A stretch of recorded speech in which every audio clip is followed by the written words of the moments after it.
Hey there. Yep. Oh I wait, got I'm sorry. On That's YouTube. weird.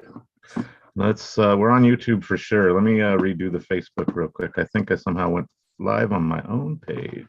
Right. That's fun. Ending that. Sorry about that. Get this well, hi straight. everyone on YouTube. While we sort out our Facebook go live, welcome to Star Wars Rebels Revisited every Monday night here on the VCN. Ashley, I know you are pumped about tonight's topic. I am so pumped. It's going to be really fun. Bad Batch. Here we go. Bad Batch. Oh my God. 2 more days, you guys. What am I doing?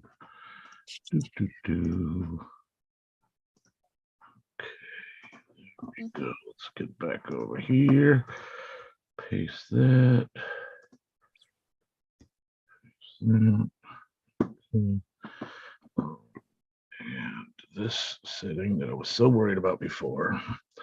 Make sure that's not on and hitting the go live Facebook. And we should be getting live on Facebook any second now. There we are. All right. Good to go. Okay. We made it, you guys. We did it. Yay. Hi, everyone. Sorry for the late start. Hi. Happy Monday. Welcome to Star Wars Rebels Revisited every Monday night on the VCN. Even sometimes a few minutes late. We've been on air a lot. We were here for 2 hours yesterday on New Year's Day, with almost all everybody. the other hosts. Yeah, we had 10 of us on screen, and managed to keep, like, I was watching some of it back, an organized, thought-provoking conversation with a nice group of people, like a great group of people. And it actually flowed and worked. It was kind of amazing with that many talking heads. Everyone sort of got to say their piece. Very fun. If you haven't watched that yet, check out the best of 2022 in Star Wars on the VCN. Go on YouTube. You can check us out or check us out in the group. Again, it's a little over 2 hours, but it's a lot of good content. So check it out. It's fun. You did a great job of reeling everyone in as well, Mark, I have to say. Oh yeah. This is me at work. I was like, you, let's go. It's like managing an agency. Thank you. It's a great group though, because we have experts in every field, right? Like the Jedi Archives guys were there to talk about comics and books and all the literature, which I am way behind on. It's like a real blind spot in my area of the fandom. I have all these books and I just haven't read them yet. Oh, I have books. I have not read books, and I'm sure that's a common thread that I think a lot of people are going to talk about.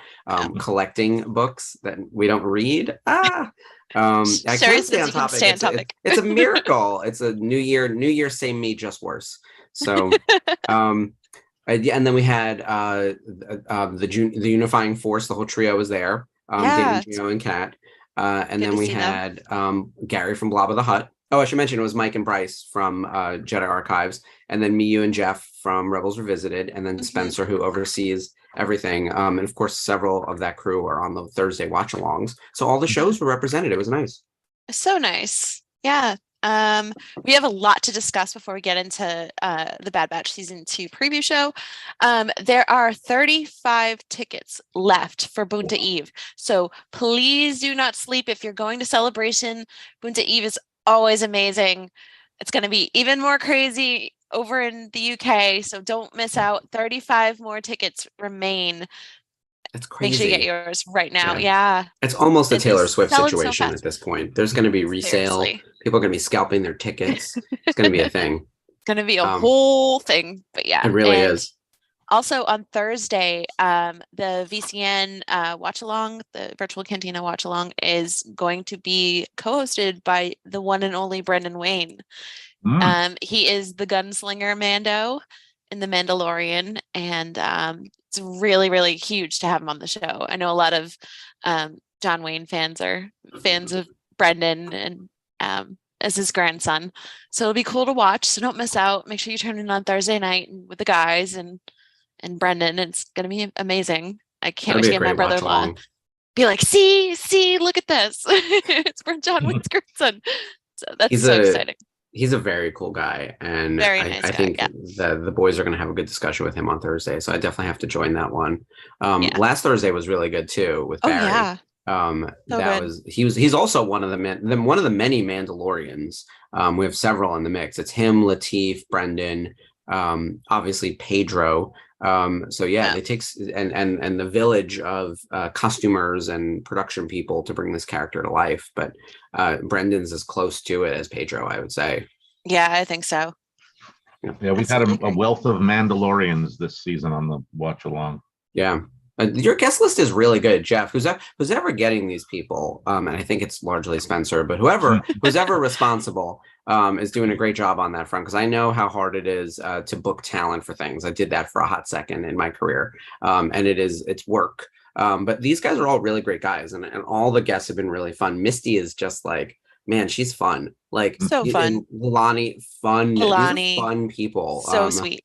I've definitely, especially as now we're entering like prestige movie season, everyone has their contractually obligated press tours that they need to do. And you can tell like who's collecting a paycheck and who really likes their project and is like fun. The Star Wars people are fun, like across Yeah. the board. Oh, Like definitely. they want to talk about being in these projects and they have good stories to share. And that's not true of every person you see going on a talk show. But I So I love think, how heavily involved they are in the creative process of the show as well. yeah, Like, Misty emoting through those masks and the performance. Same thing with like, you know, Barry and Leilani. Like there's some real emotion and some real work that's put in behind the scenes for these characters. So you yeah. get the art as well as, the fun. So it's definitely worth checking out and watching. Oh, absolutely. So this Thursday, Brendan Wayne. Don't Um, miss it. And then we have one other show that we have to plug before our show next Monday. Mm-hmm. Frank from Celebrating Autographs will be back starting up his series in the Countdown to Celebration. And he's on Monday before our show. I think he's doing 6 p.m. Eastern. More info will be coming on that before that show goes live. So a week from today. And then, of course, we're back next week with another episode, our first watch along of the year. Tonight's episode is a long form discussion, which, as I said, Ashley's going to lead this and take over, and I'm gonna luxuriate with my Diet Coke, and just we're gonna talk Bad Batch. We are. I rewatched the season 2 trailer, and it looks leaps and bounds more interesting to me than season 1. So I'm excited. Yeah. We're less than 2 days away. I'm gonna tune in. It's a double premiere episode. What's the name of the episode? Spoils of War and Runes of War. This Wednesday, January 4th, everyone. Set your Disney Plus reminder. I will. And I'm excited because I have Wednesday off, so I can actually wake up at 3 a.m. and watch it. You'll do it nice and early. I will see it Wednesday night at some point when you get home and you've had dinner and you're ready to relax. They'll probably be what Jason and I watch right after we have dinner. But yeah, by then there'll already be like a ton of wraparound content, I'm sure. But before we get into our season 2 predictions, we should probably talk a little bit about like what actually happened in season 1. So actually, I'm gonna pass the ball to you. Tell everyone like what happened in season 1. What did you love about season 1? What were the connectivities to Rebels in season 1? Those are really the main buckets, and then we're gonna get into season 2 predictions. And we want to hear from you guys in the comments as well. Like, let us know what you loved about Bad Batch and what were some of the standout moments for you guys. And if you haven't watched yet, feel free to throw some questions in there. I'm sure like it'll be good for discussion. If it's anything you want to know, if you're anything you're curious about and you haven't had time to watch yet, don't worry about spoilers. We'll help you. Yeah. So season 1 starts off basically right where the comic Kanan, the Last Padawan, starts off. It's Kanan working with his Jedi Master Deepa Balaba with some clones on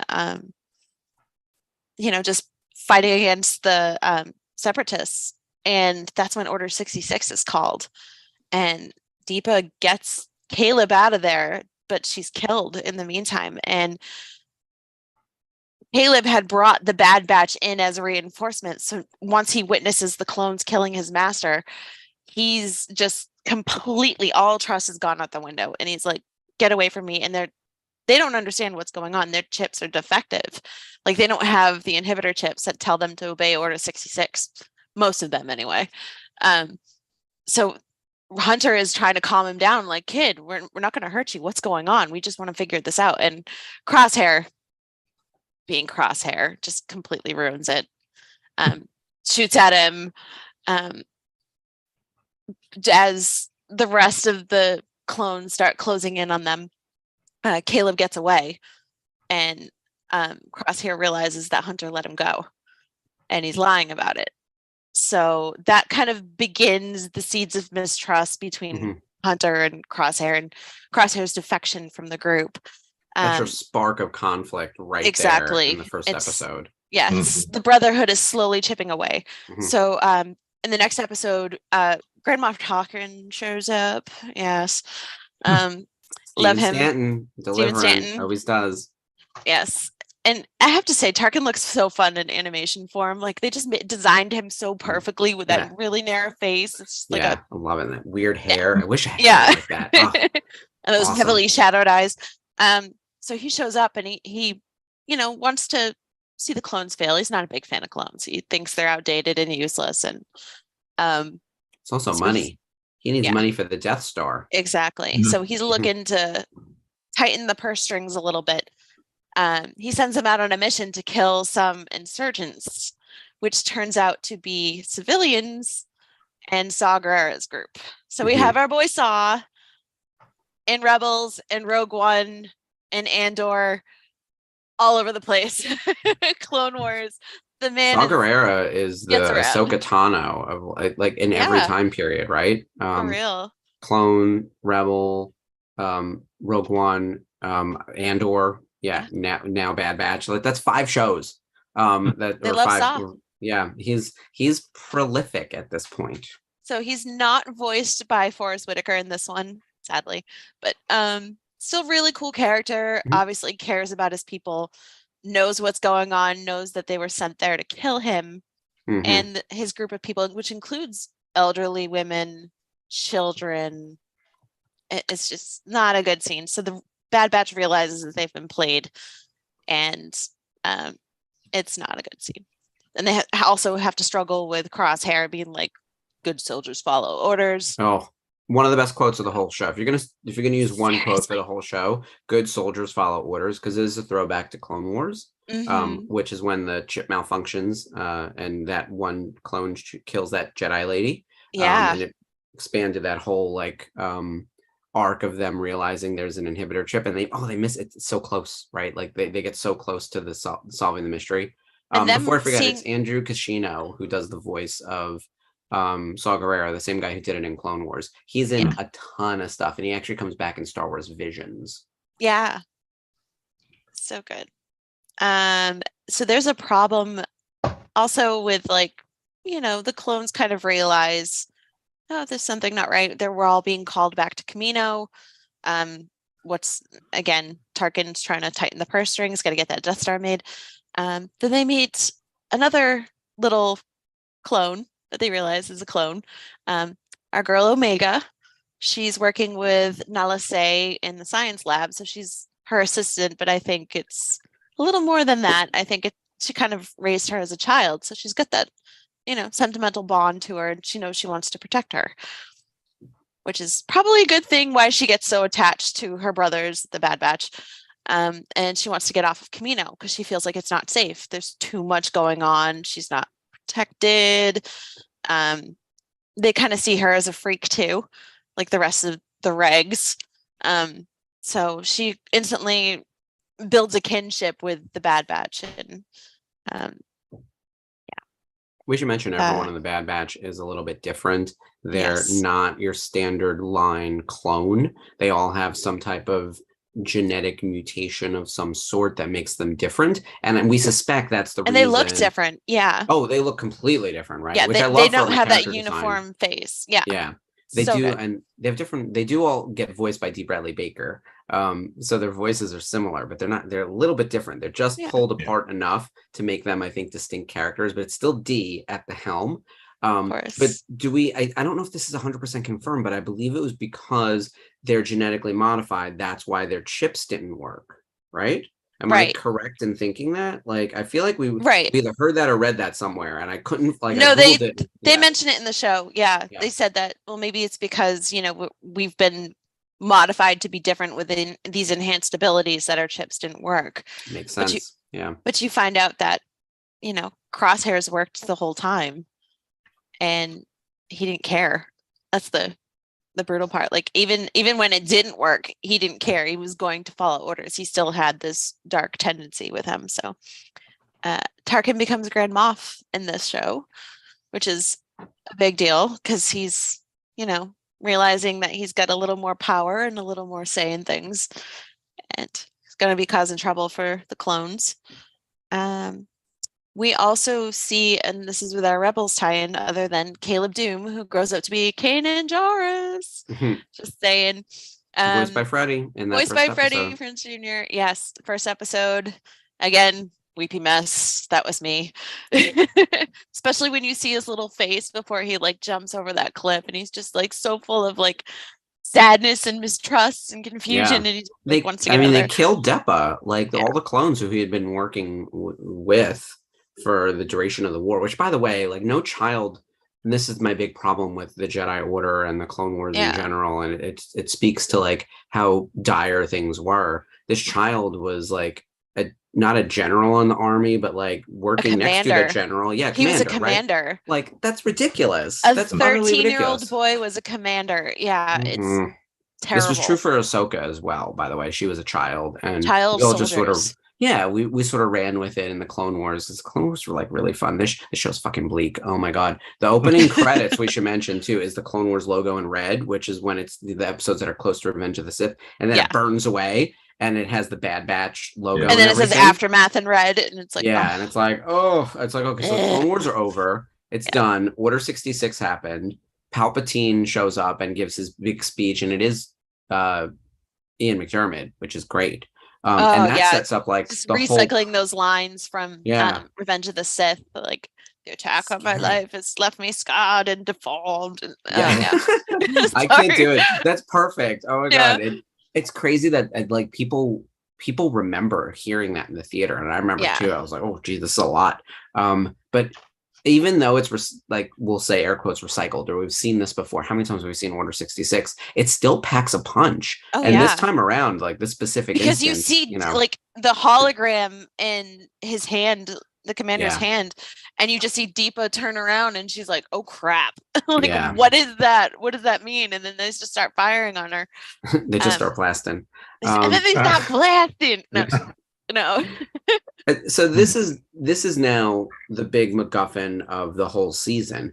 What the hell happened with Order 66? Why the Bad Batch is not affected by it, and then what will they become? Right? Like, what is their role and mission now throughout season 1? Because they end up on the run, right? They go to meet Saw, they don't do the mission, and now they're wanted by the Empire, although Crosshair becomes a villain, basically.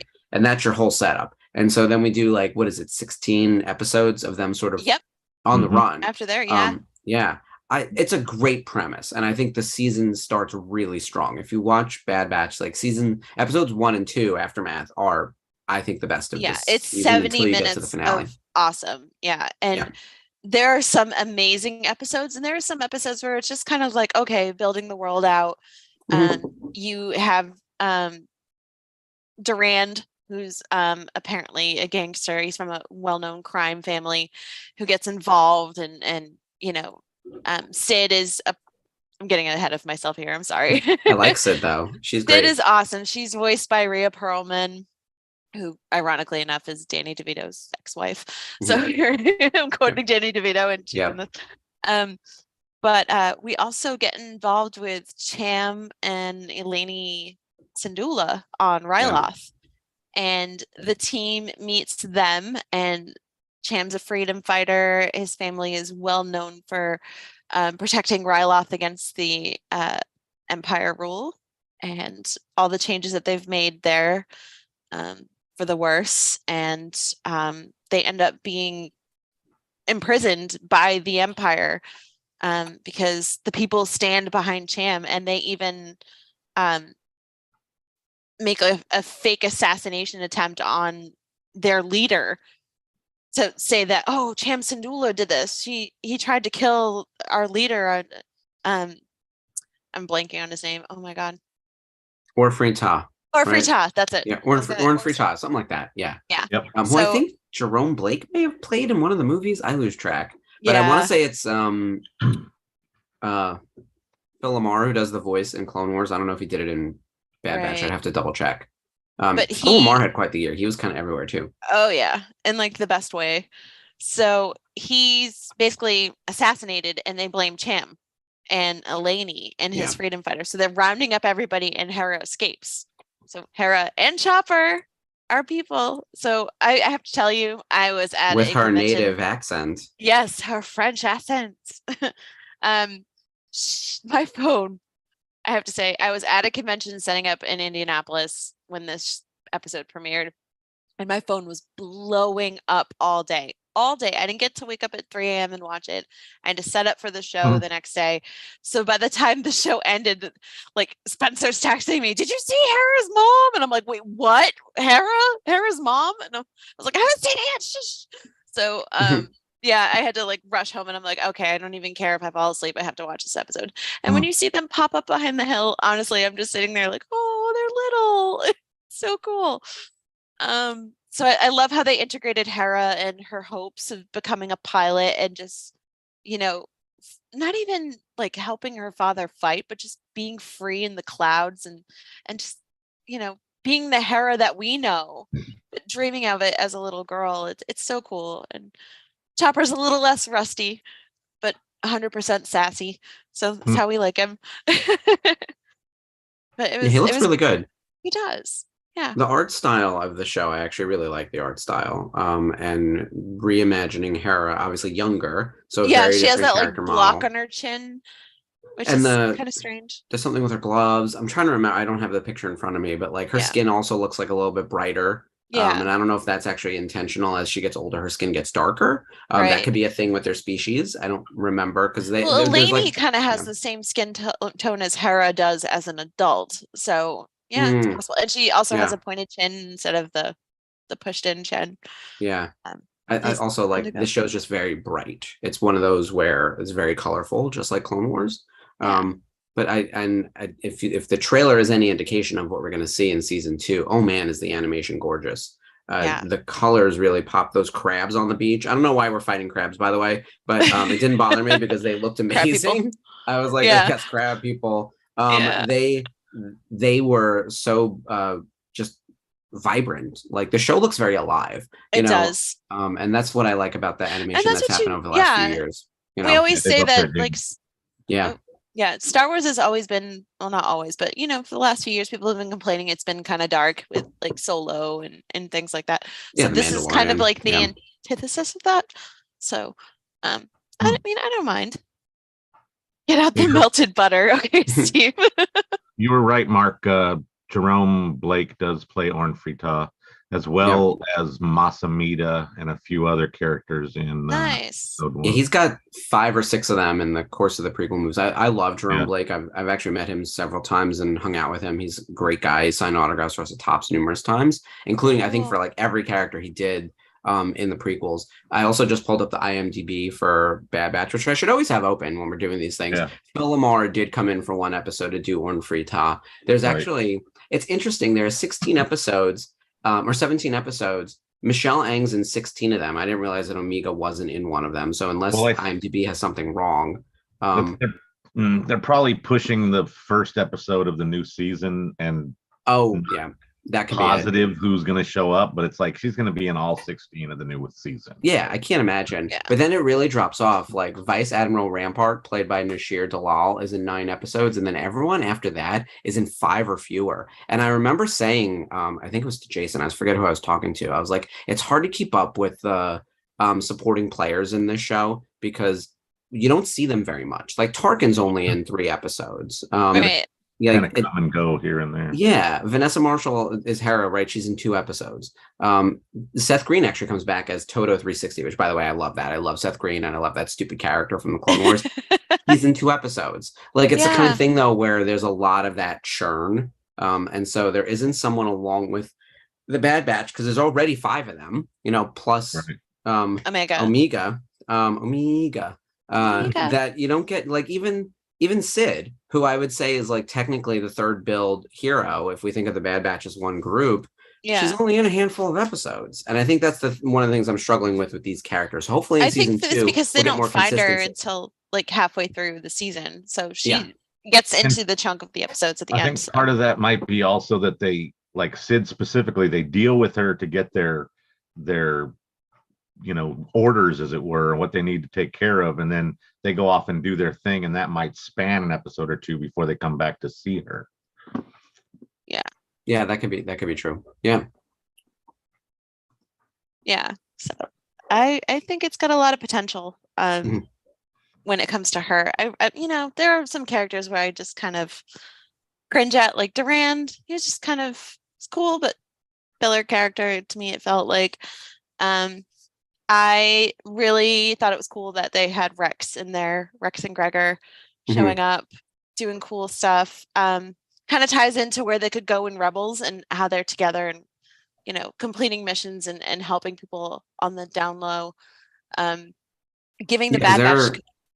They're among the good ones. We saw it in Clone Wars season 7, Rex removing his chip and not firing on Ahsoka. They've done a very good job riding that line of like, Order 66 has to happen. How do we still keep Rex clearly a hero? And we saw him in Bad Batch, he's gonna meet up with the Bad Batch again. There's no way we're not gonna see him again. And we know that he becomes a hero in Rebels. So that through line continues for sure. But it gives them like a sense of purpose, because they just feel like, oh crap, well, we don't have any missions anymore. What do we do? And can't be mercenaries because it's kind of rough, and the Empire's on the hunt for us as well. So Rex gives them a purpose to do something good rather than just do it for money. And that's one of the things that I absolutely love about it. It's repurposing Rex in a whole new way, but also it's really cool to see him kind of creeping around with that brown hood on again, like in the original Clone Wars. So that's really cool.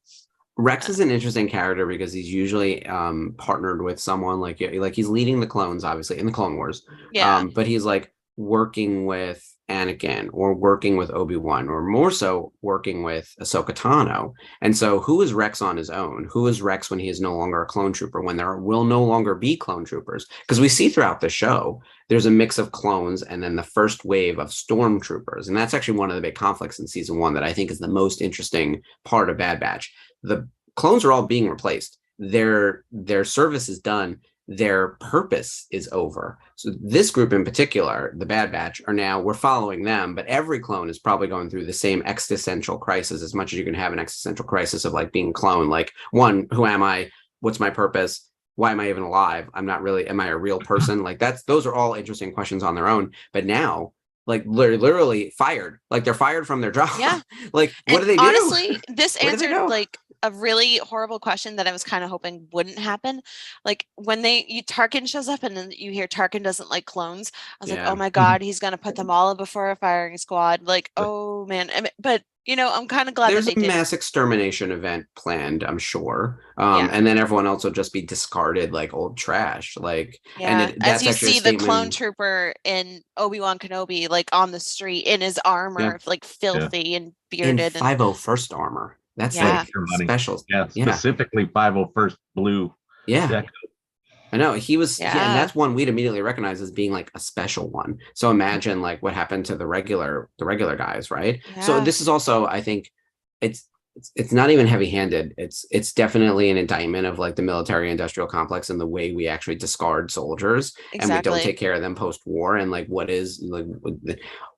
It's also a kid show, so they can't even get too deep into it or talk about it too much. And that's why I was hoping they wouldn't do it, but they kind of just killed a Jedi, so like by shooting them. Yeah, I was like, maybe they would want to be heavy-handed on that. Of like, was it really their fault? Did they have free will? If they were programmed, whether you were programmed through propaganda or through actual like this computer chip, it's brainwashing of some type.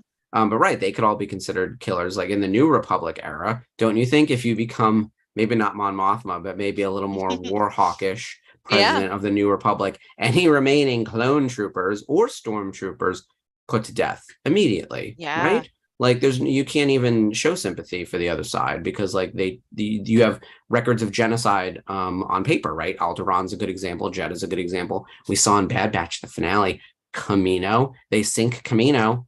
And it actually helps fill in a plot hole of like, why have we never heard of Camino? Where's Camino? Where's Camino? It doesn't exist anymore. And Nope. they did that shit with Star Destroyers. They didn't even need a super weapon. They just kept lasting. It's gonna be like a running joke now. I can't. I need to stop. Yeah. It's our thing. Yeah. But yeah, like having the Bad Batch see people like Cut and his wife and family and Rex and Gregor, just more clones that they know and they've worked with that have just found a life, and kind of helps Hunter be more patient with Omega. Like as a child, like, hey, it's not a soldier, she's a little girl, like you should treat her as such. She doesn't know what she's doing. This is the first time she's ever been anywhere. Like she's looking at dirt like it's the greatest thing in the world. Everything's new to her. Yeah. So it's really cool to kind of give them not only a second chance of life, but kind of teach them a little bit of patience and a little bit of compassion towards this little girl who's just like them, has these enhanced abilities, but hasn't been anywhere other than in a laboratory most of her life. Yeah. And I wonder how long most of her life even is. Is she aging faster? Is she like a year old, 2 years old, 10 years old? We don't know. No, she's in, I think they said she's an unaltered clone. So she ages like we do. Yeah. So she's 11. She's not, she wasn't given the aging,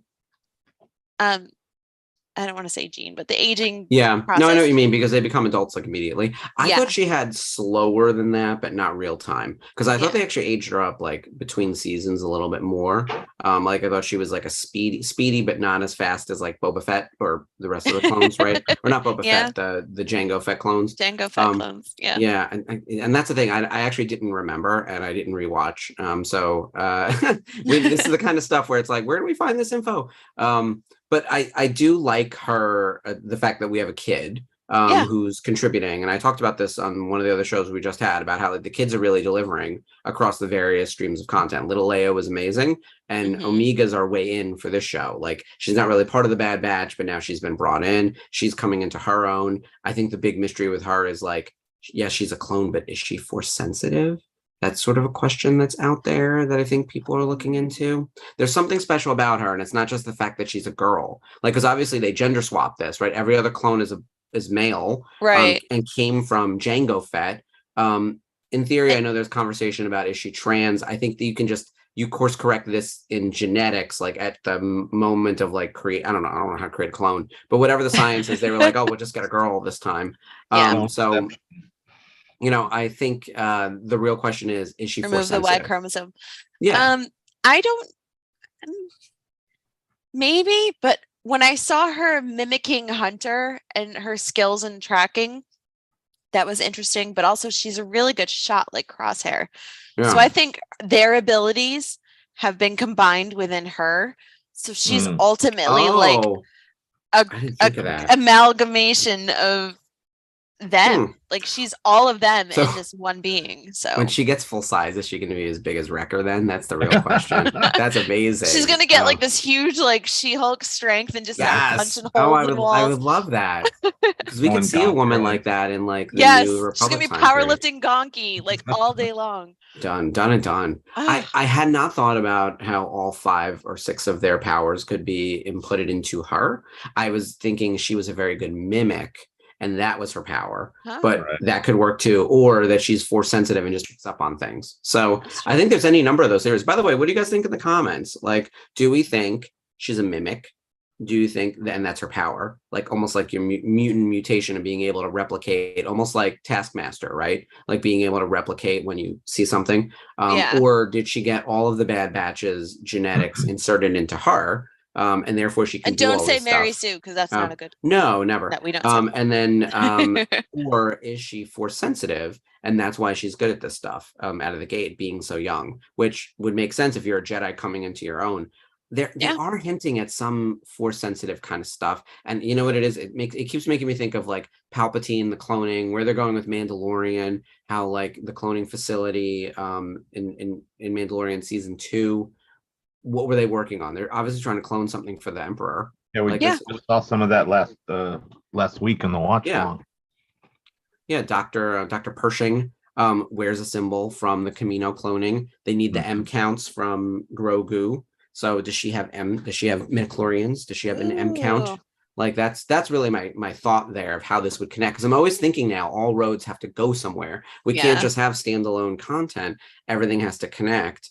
And this wouldn't necessarily like push toward Rebels specifically, but like the larger conflict in either the Age of the New Republic or the sequel trilogy is ultimately leading to some form of cloning, right? Like Mando and Ahsoka and Boba Fett have all come across the cloning situation. And of course, in episode 9, Palpatine somehow returned.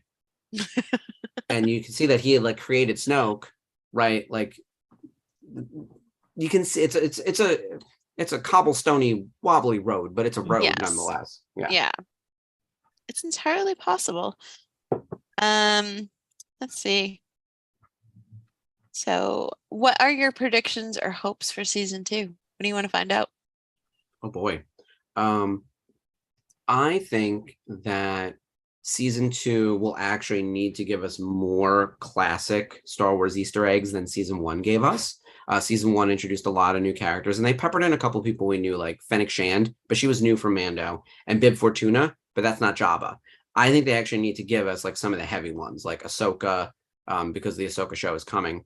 Bail they had Organa. The sisters, so yeah, right. We were close, right? We were like close so to everyone. Close. And that's maybe kind of the thing that like it would be almost unbelievable if they ran into all the A-listers. And some people are too young. Like we met Hera, we met Kanan, we met Chopper. We're not going to meet. We might meet Sabine. I think Sabine could be interesting, especially if she's an Imperial at the moment.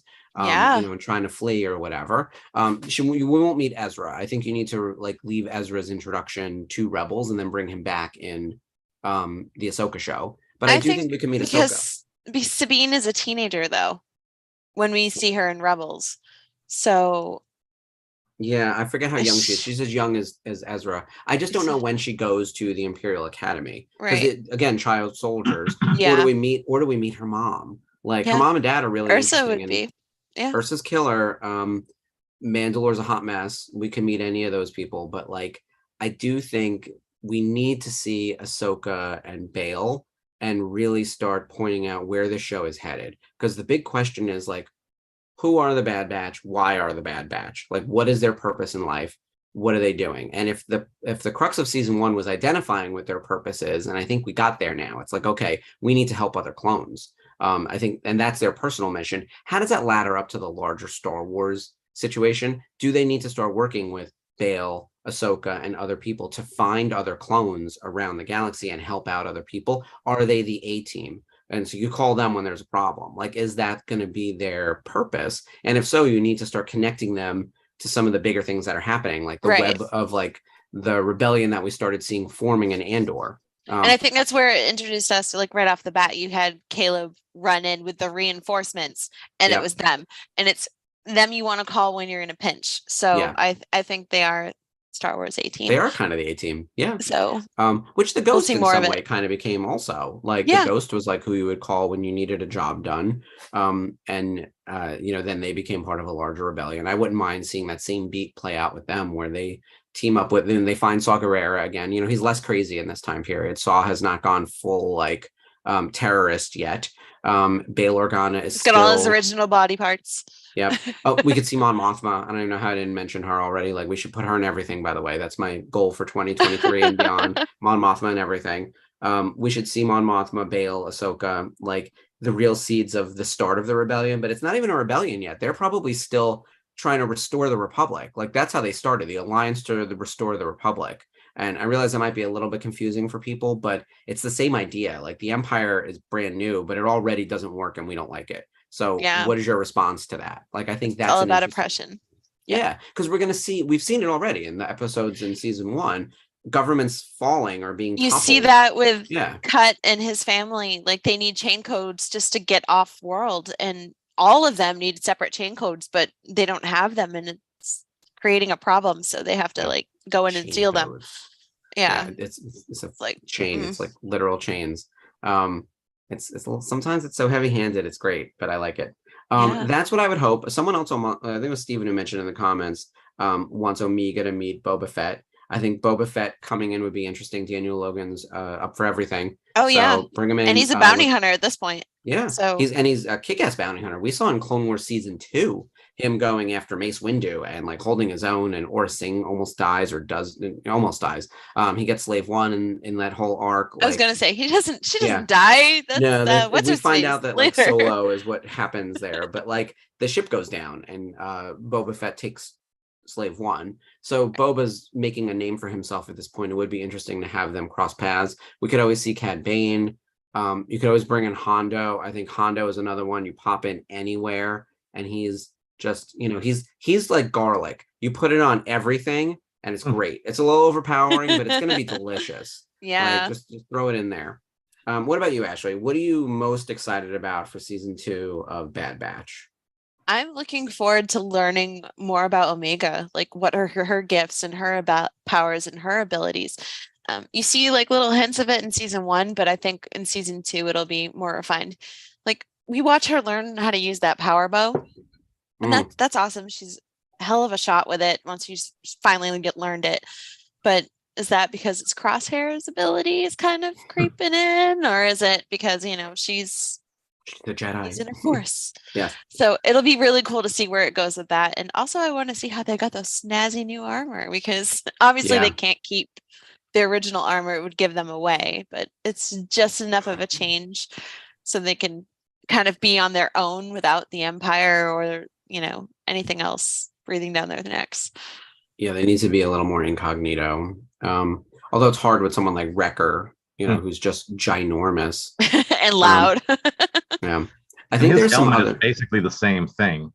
Yeah, helmet's like doesn't look like it changed much, and then no, they got some echo on the rest of it. But the other guys all seem to have gotten soft good elements or other stuff that makes the kind of alters their silhouette a little bit more. But it's tough because like you want to create some character consistency for merchandise purposes, but in universe they can't look like this. Like it's stupid to have them look like the most wanted men in the galaxy. I mean, I'm sure the most wanted list is 100 people long, because of all the people that the Empire needs to like kill and whatnot, and the Jedi who are on the run. But still, like they're highly recognizable. At least Omega, she's got a hat on. Like she looks the most different. Yeah, very different than the character model for season 1. I'm telling you, she looks older. Like she looks like she's like 14 there, as opposed to like 11. So I do think she's aging like slightly faster, but like not fully.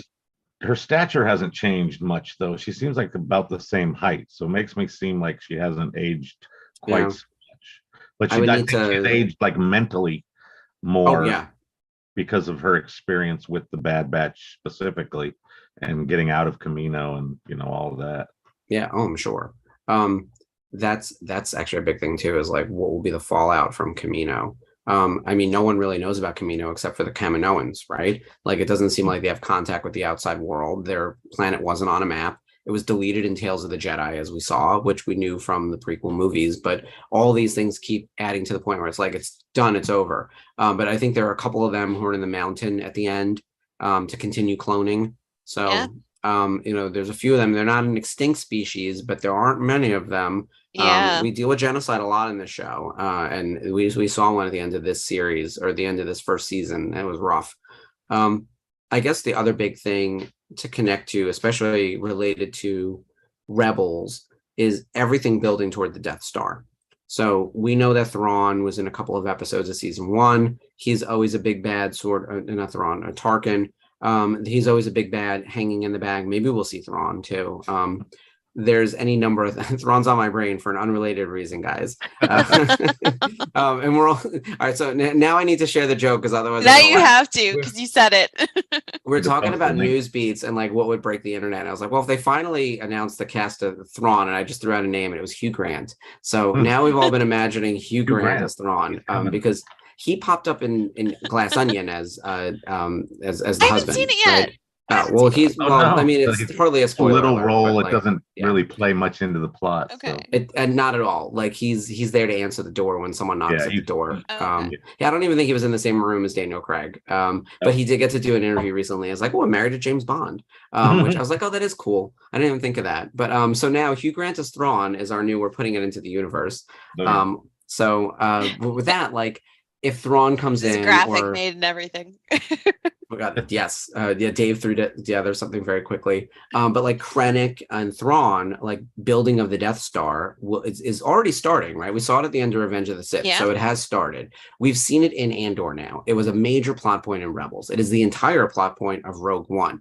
How could this not connect to that? I know we're in the very early phases, but we're going to start seeing, I think, some of the early leads, the early breadcrumbs related to Death Star in season 2. I assume that's going to happen. And also the Palpatine cloning, because they take Nala Se out of there because they have use for her.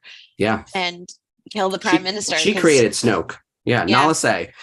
Throw that up on the internet. Nala Se built Snoke, and people are going to be like, what is happening? It's just brains exploding. Yeah, I think, and we're going to get some connectivity to Jedi Survivor, I think, too. That game is coming out right at the same time the show is still on the air. So what time is the time frame for that game? When does it take place? 5 years after Jedi Fallen Order, so right around the same time as the Kenobi TV show, is my understanding. Okay, so in the middle of, like, in the middle of the two. Yeah, between 3 and 4, I think right around the middle point. I want to say it overlaps with Obi-Wan Kenobi, which weirdly, Obi-Wan Kenobi had a lot of what I would say are callbacks or stolen material from Jedi Fallen Order. Like when he swims under Fortress Inquisitorius. I was like, you do that in the game. And then he like runs through the hallways, which, by the way, I like that stuff. I like when it's like, okay, we built this universe in a game. Can we put it in something if people haven't played the game so they know what it is? So I thought Fortress Inquisitorius was actually pretty cool. Yeah. I wouldn't mind seeing Inquisitors in the Bad Batch, although they wouldn't really have come into fruition yet. Like, I feel like, if anything, we could see Vader recruiting the first Inquisitors, maybe toward the end of this season. I don't know how many seasons Bad Batch is planned or how far they plan on going with it. How many years they could actually get leverage out of this show. Clone Wars went forever, even though it like is 3 years in time or something. And people must have been busy every damn day on the calendar because Clone Wars is like chock full of content across a wide array of characters. These guys, I don't know. I mean, we assume they could live until the time period of A New Hope. Or even beyond, but I don't know how long they plan on running the show or how many episodes they plan on going with or how deep in the timeline they plan on keeping them. But there's a lot you can do. We've got we're starting at the end of episode 3 and we can get all the way to episode 4. It's like 25 years. So we got a lot of time to play with. That we do. And it's going to be interesting to see how it could tie into not only what's going on in Rogue One with the Death Star plans and Andor and the Death Star building, but also like how it ties into Rebels in other ways. We're gonna see Hauser again. That'd be cool. I'm predicting he'll show up because he was kind of a fan favorite with the season 1, and he has a deep attachment to the Syndulas. So maybe we'll see him again. And Hera definitely mentioned that she'll see him, them again. So yeah. I think she'll be piloting something and the Bad Batch will come across her. It'd be really cool to see. It's tough because we have to have Hera not really know that Bail or Ahsoka is the fulcrum. Yeah. And that's our one. It's like, how do we keep all these people just it's the Anakin Grievous problem. Like, I didn't know you were going to be so tall. How did we go through 6 seasons of Anakin and Grievous never being in the same room? Like, that blows my mind, right? Yeah. But they did it, and it's sort of seamless just to land that one joke in Revenge of the Sith, because obviously that joke came first. So we had to like retcon the fact that they can never really be in the same place. Like, they go to the animators and go, delete him from that scene, please.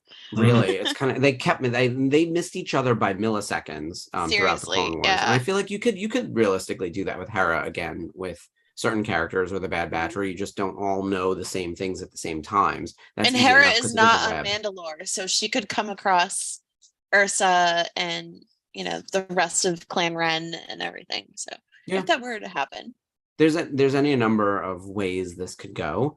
I do think that getting more episodes, and they do look more expensive and more colorful. And I like the character models updated. And they gave us like a whole lineup. We know exactly what we're getting. January 4th, we get the 2-episode premiere. There's a mid-season happening February 8th. That is also a double episode. And then the finale is on March 29th. It is like laid out for us. We have every episode title. Obviously, we'll get descriptions on Disney Plus probably a few weeks out. I think they usually do them about 4 weeks in advance. They'll start giving you like those 1-sentence descriptions of what's coming.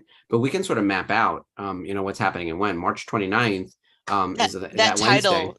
Kind of freaks me out. Plan 99. Plan 99. Yeah, it's like because they're calling for 99. Yeah. We know about 99. Yeah, that's this is the show could be bleak. And someone could die. We've seen people killed. To die. I don't think they're going to kill anyone from the batch itself, unless it were Crosshair, because he's the villain. That's my suspicion, because the kids are going to want to fall in love with these characters. Like if you killed Wrecker, like 5-year-olds will cry. Like, you know what I mean? Like we can't. And Echo's been through enough, man. He's a human computer. Like how the hell is he alive? Like he looks terrible, and he's running out on these missions. I was like, I would never leave. Like I would just drop me off on some island. Where's that Space Miami that Andor went to? I'll stay there. Like that sounds great. Space Miami, I love it. There's no way. But yeah, that's what the show is going to look like over the next 3 months, basically, all of January, February, and March. We're not going to be doing dedicated coverage here on Rebels Revisited, and the watch-alongs unless there's a Rebels crossover. Yes, that is the. I actually think by the time we get to like the double episode mid-season finale, like on February 8th, there will certainly be a need for us to jump in at the halfway point and say, hey, what have we done so far? If there isn't something that pops out of nowhere. Like I remember when Hera was in the episodes, we weren't on air, Rebels Revisited, when Bad Batch season 1 was going. But if we were, we would have had a reaction episode to the Hera episode popping in. That was me. Yeah.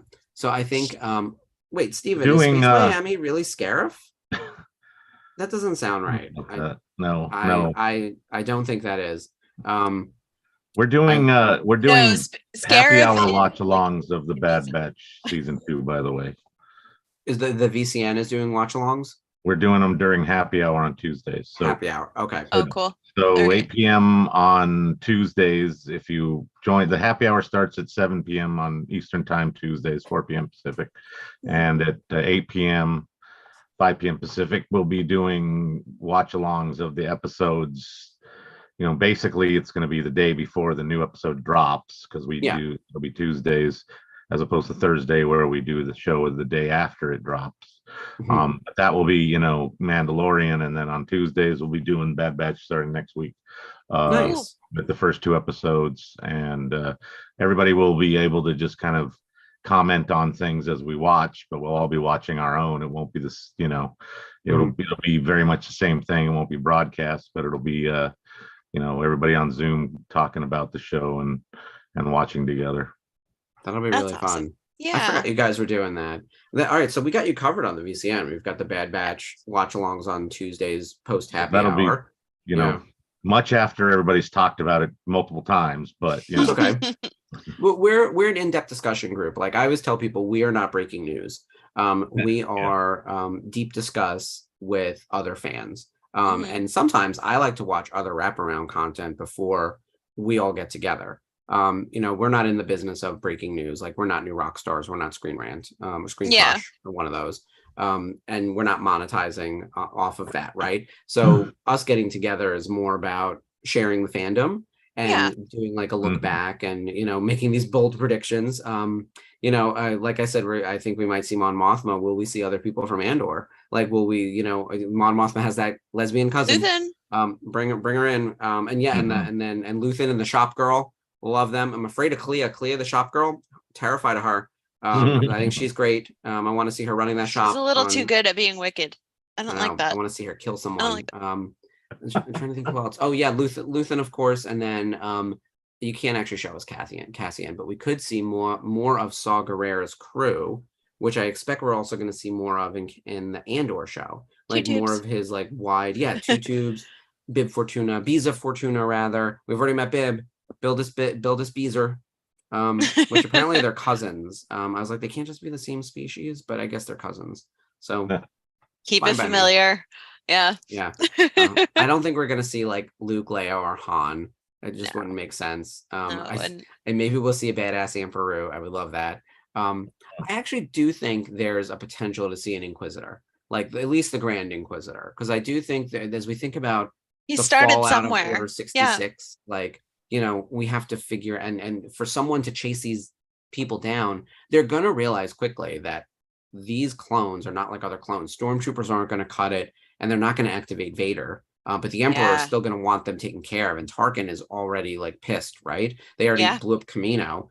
How do you take them down? By the end of season 2, if you don't have an answer to that, like maybe Plan 99 is the activation of an equivalent force that could take these people down, and it's the Inquisitors. I don't know. I'd have to go back and like into all the research about how the Inquisitorius starts. That's and like what they're, you know, they have to chase down. Yeah, well, they have to chase down Jedi. So would you maybe add this to the list? What if Omega is a Force user, and that would be the impetus for sending someone with Force powers after them? For real? Yeah. They've evaded. We went a whole season evading the Empire, right? Like no one's been able to take them down yet. You have to keep going up. It's like even one of their own hasn't been able to take them down yet. Yeah, Crosshair should have taken them out ages ago, and yet he did not. So Mortal Kombat Tower style, we got to go up the villain's ladder. Will we see Inquisitors? I don't think in this season, but I think you could set it up and maybe say the Grand Inquisitor might be coming at some point, or they send in other ones. Because we've already dealt with the Grand Inquisitor as like a main villain in an animated show. It would feel reductive. But there's like a way to handle this where we know that they're out there and causing trouble. Yeah, that would definitely, especially at that time where it's like, at the point where the Emperor and Vader are looking for Jedi that are on the run anyway. So it'd be like perfect timing to set up the Inquisitors. And it's right after Order 66. So yeah. I want to see more of the initial impact of turning over from Republic to Empire and what that means and for you're everyday seeing citizens. It slowly, like trade in your Republic credits for Imperial credits. I want to know what that ratio is. Yeah. I doubt it's the same. Yeah. And what becomes of the Separatists? There's a great line in Andor where Saw Gerrera is talking about how he can't actually motivate a rebellion because there are too many different groups to fight the rebellion, to fight the Empire. There's like true rebels. There's the Alliance to Restore the Republic. There are Separatists. And then he started listing a whole bunch of like other political parties. We'll use air quotes for political parties, right? But if you're against, like, say, a right-leaning government, but you have all these different versions of left-wing, how do you bring them together under one tent to be larger than the current government you have? And that's actually a really interesting case study, but not for this show. Not for the show. I think it's actually more of an Andor show, of which they're doing a little bit of, but like that would be an interesting stream as well. Yeah, and you might see some of it as, you know, Mon Mothma pulls away from the Republic and from being a senator, you get to see those different factions. So it's just harder for everybody to control everything because they've just basically taken something that they've literally fought for against the Separatists and just flipped it on its head and like, oh, we're bored with that. You guys gave your lives and your planets and everything and your resources for this cause, but we don't need it anymore. We're going to go do this. And we're going to take even more of your resources and kill you if you don't comply. It's just a really messed up line of thinking, but yeah. Well, you know, what's so crazy is I forget who I was talking to about this. The end of episode 3, the end of Revenge of the Sith, is supposed to be a celebration for most of the galaxy. Yeah. The galaxy doesn't realize that, like, I mean, they've been fighting a war. The Clone Wars has affected however many planets across however many systems, right? We've been at war. The war is over and the war is won. The Republic won the war. And that's what the clone trooper says. Yeah, right, exactly. And they're like, we're just reorganizing the government slightly. It's kind of like swearing in a new president, right? Like, it's the same idea. Like, we do it every 4 years or every 8 years. Like, a new president comes in. Sometimes the political party changes. Sometimes it doesn't. Sometimes it's a big change. Sometimes it's not that big a change. Like, this was meant to be, we won the war. we're bringing in a new style of government, but it's still the same president, right? It's just now he has more power and we're calling it the empire. Nothing that much is going to change. Then you slowly start to take away everyone's civil rights, but that's a long game and it goes for a very long time. So in the aftermath, funny enough to use the title of the first episode, in the aftermath, everyday citizens should be celebrating. There should be parties in the street. It should feel like post Return of the Jedi for most people. As the war's over, we won. The separatists are gone. We no longer have to send our men off to battle. Even when we had clones, we still had people out there, right? We're not going to be affected by like the issues with the banking clan and everything else. And we can get back to normal everyday life, right? That's what's expected.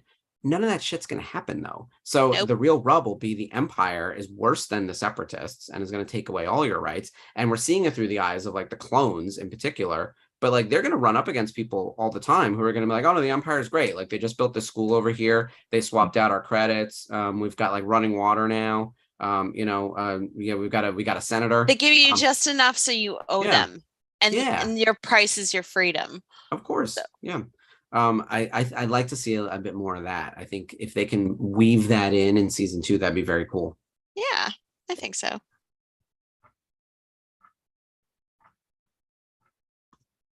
What happened? Something happened in a football game? Yeah, there was a player that I guess was hit and they were giving him CPR on the field and had to take him to the hospital, and it took him a while to revive him. And oh God, how bad of a situation it currently is. So Holy cow. This is a college football game? Oh, it's Monday Night Football. Oh, I was gonna say, like, they suspended the game for a while. I don't know if it's back, but oh my God, it says they have officially suspended. If it'll be continued or not. Trending in sports, administering CPR. I didn't even realize, like, because I just opened Twitter. Sometimes I have Twitter open while we're doing things, and I can search like Star Wars shit. That's in the trending topic is administering CPR. Sure, which, by the way, I've not been in a long time. Oh my gosh. Oof. Anyways, that's awful. Oh, I'm so sorry, guys. What a terrible way to like start the year, right? Not that tragedy is good anytime, but like that's just Yeah, I hope he's gonna be okay. That's so scary. Between that and what happened to Jeremy Renner, it's like, geez, all right, 2023, chill. That came out of nowhere. He was in a snowplow accident or he got snowblower. No, it was a snowplow and it hit him. He has a snowcat snowplow and it hit him and he had major blood loss. So they got him stable, but it was still in critical condition. He's got like lead. So scary. Oh, Sherry says they also used a defibrillator. He's in critical condition. Oh my God. Oh. Not Jeremy Renner, but the young man who plays football. Sure. So Damar Hamlin. Oh, that is terrible, you guys. We were talking on our New Year show yesterday, mostly about what we want to see for Star Wars. But I think the big thing across all of like the 10 of us, and I think this is post either before the show or after or whatever, we're all saying we all just wanted to have a better year in 2023 than in 2022, because it's been a really tough time. And it feels like 2022 is an extension of 2021, which was just an extension of 2020. It's gotten a little bit better step by step, but like, and in some ways not as good, right? Like everyone had their own stuff. I know, Ashley, you dealt with a lot this year. It was a rough year for you. It was a rough year for all of us. Obviously our show started, so on the surface it's like, hey, come join us Monday nights, like we've been on air for 7 months, things are great, and things are great within like the confines of this little cube. The day-to-day has been hard for a lot of us in a lot of ways, but you know what, it's the fact that we can commune together and talk about nerdy stuff and just kind of give ourselves a break from the heaviness of the world and of our daily lives, and just get to be geeks for an hour or so, and that's what I appreciate it. So it's helped relieve some of my stress and anxiety too. For real, I had a very stressful start to my year. My sister gave birth to a baby, yay, which is very exciting. Oh yay, congrats. The baby came a month early, so it was the kind of thing where like a month, but she had high blood pressure, so it was the kind of thing where that's how we started the year. Actually my niece, all of that. So her due date was February 10th or something, and the baby came on January 4th. So little Penelope will be a year old in 2 days, which is very, very exciting. On Bad Batch Day. Yeah, on Bad Batch Day. But a year ago, I remember like just I thought I was gonna have a heart attack. Like and through all that. And I realized it didn't really happen to me, but like no, but you're still concerned, Yeah. That was the way we started the year. And then they were in the hospital for 3 weeks or whatever it was. And of course, like this was during Omicron. We didn't even really celebrate my birthday. It was the kind of thing where my birthday is the 17th, so a couple weeks away. So like it just started the year in that way where I felt like everything from there was just like a fucking climb, like a crawl. And then even getting the celebration took like everything out of me, and I lost my voice while I was there. And then I think we all did. Yeah, screaming through those masks. Oh my God, it was so challenging. But then our show started, and I really felt like that was actually an inflection point where, like, June 6th happened. We had been talking about it for a while. We went on air, and now every Monday night, I know it's like, this is what we're doing. Ashley and I and Jeff.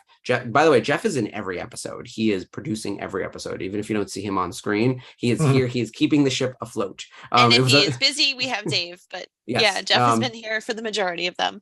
Yeah, so we have great producing our team man here. behind the curtain. Yes, and sometimes in front of the curtain. In the hot tub. In the hot tub. Oh my God, I want that. That's what I forgot to do, is get the hot tub graphic for this week. So good. But that has been something that I've really looked forward to every Monday, and based on the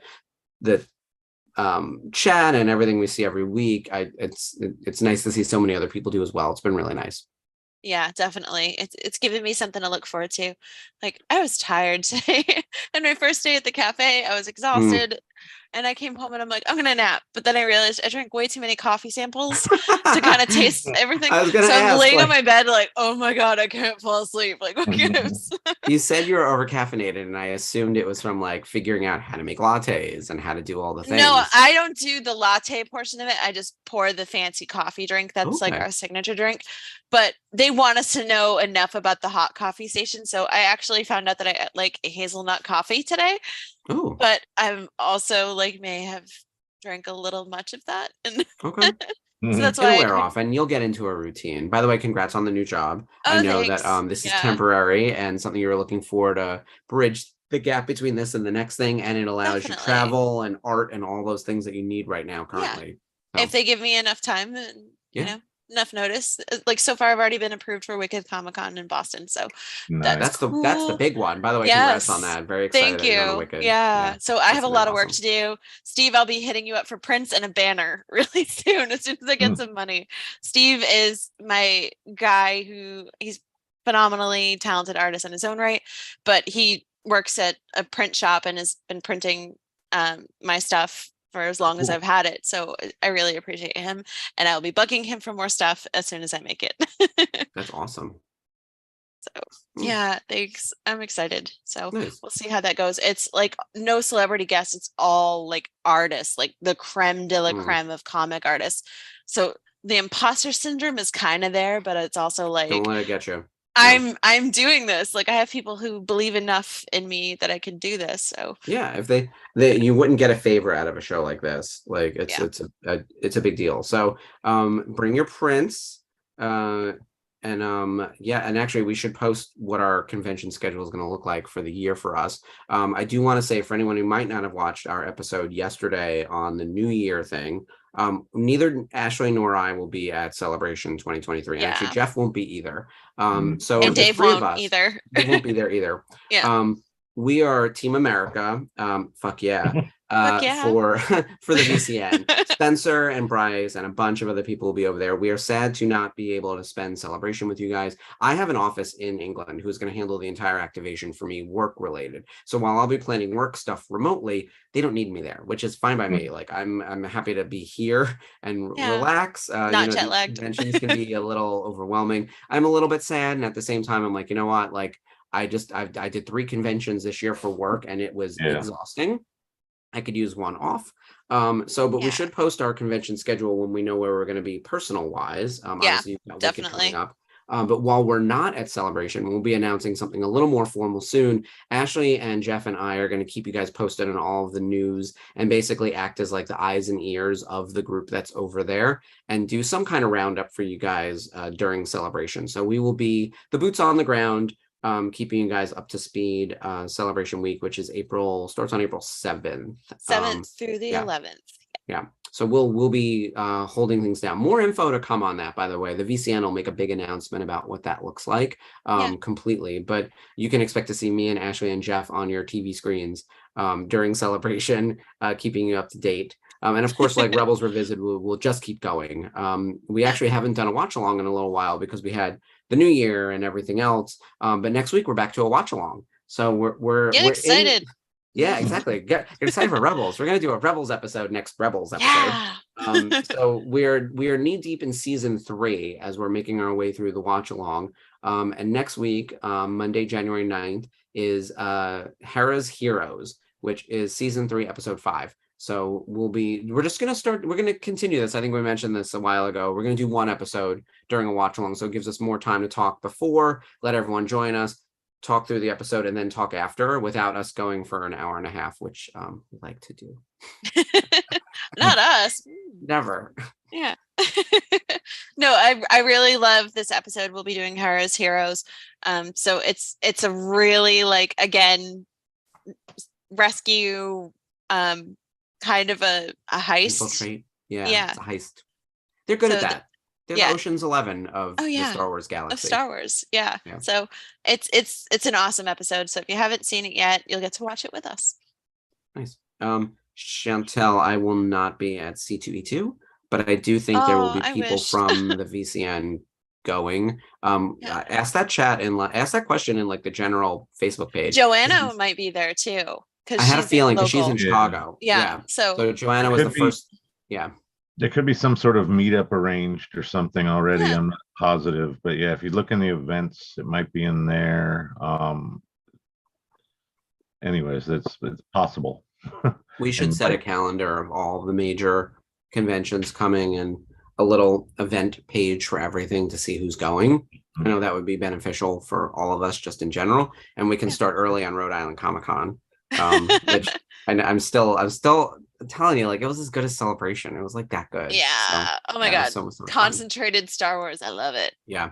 And people you don't get to see every day. Yeah. Yeah. And we got to see our friends. Dave swung in, Ashley was there, Spencer was there. We had a big meetup at the Dave and Buster's. Yeah. Justin, Antonio Vina. Yeah. His crew, Bonnie Peace. Yeah. Love her. Yeah. Dante Bosco, Keone Young. Oh my God, Emily Swallow. Yeah, she was there. Yeah. Daryl Misty Roses was there. Misty. It was quite the crew. So many. So that is what's coming in 2023. So with that, I know it's been a weird start to the year already, but we wanted to wish everyone on this broadcast a happy 2023. Thank you for spending your first couple days of 2023 with us. We got a great new year for everyone. Grace you all with our presence for the last 2 days first 2 days of 2023. Yeah, it's been a lot of us. It's a lot of Mark and Ashley and everyone for and there's more to the start of the year. Yeah, you get a week off though, or not a week off, but you have a week between our next outing together with Hera's Heroes. So that'll be fun. Definitely don't miss the virtual Cantina watch along on Thursday night though. It's going to be fun. Yeah, we got Brendan Wayne and then Frank's autograph show next Monday. And if you haven't already done so, buy your Boonty Eve tickets if you're going to be going to Celebration London. There are fewer than 40 tickets left. So it is selling out quickly. Get to it. If you're going, don't miss it. It's always a good time. Karaoke, music, live bands, live DJ. It's going to be off the hook and you don't want to have FOMO. So the ticket price is... You basically get it back before you even set foot in the door. You get a swag bag with 10 swag items ranging from, pins to buttons to magnets to patches, and a drink ticket. So for the price of admission, you're basically getting it recouped as you walk through the door before you even get any entertainment or enjoy yourself for the evening. And if you buy any merchandise through the TeePublic shop, you can pick it up there So if you're getting any Bunta shirts to Add wear to your order for sure. Yeah, definitely get those. Not that we need to sell it because it's obviously selling well. I think it's been no, on sale but it's, for 2 days. You want to have something to commemorate the day. So but yes, there's a lot of awesome add-ons for sure. And we'll be there living vicariously through you guys. Nice. All right. With that note, on that note, we will see you guys next week, next Monday, January 9th for Harris Heroes. We hope you guys have a fantastic week ahead and an amazing start to your new year. Happy 2023, everyone. Oh, damn it, my glasses.